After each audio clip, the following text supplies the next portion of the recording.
சிலுவை பயணம் தவக்கால தியானத் தொடர் நாள் 13. பின்னிட்டு திரும்பாதே. லூக்கா 9ஆம் அதிகாரத்தின் 62ஆம் வசனம். கலப்பையில் கை வைக்கும் முன் ஒன்றுக்கு இருமுறை யோசியுங்கள். கை வைத்த பின் இருமனதை விட்டுவிடுங்கள். இயேசு ஊழியம் லகுவானது என்று யாரையும் அழைக்கவில்லை. அது கலப்பைக்கு ஒப்பிடப்படுகிறது. அது உடல் உழைப்பையும் கடினத்தையும் குறிக்கிறது. ஊழியம் கடினமானது, ஆனால் அது மனதுக்கு மகிழ்ச்சியானது. அதை விரும்பி செய்பவன் முடியாவிட்டாலும் திரும்பி போவதில்லை. பின்னிட்டு பார்ப்பது மட்டுமல்ல, முன்னே திசை மாறி பார்ப்பதும் தோல்வியே. ஊழியத்தில் பணத்தாசை, புகழ் போன்றவை.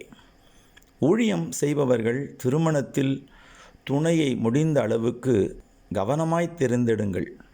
இல்லையேல் உங்கள் ஊழியம் குடும்பத்திற்காய் மட்டுமே முடங்கிவிடும். ஊழியம் என்பது ஆற்றை போன்றது. செல்லும் வழிகளை செழிப்பாக்க யோசிக்குமே தவிர புறப்பட்ட மலைக்கு உயர்ந்த இடத்திற்கு செல்ல விரும்பாது. ஊழியம் கலப்பை என்னும் மரத்தில் ஆரம்பித்து சிலுவை என்னும் மரத்தை நோக்கி முடியும். நன்றி.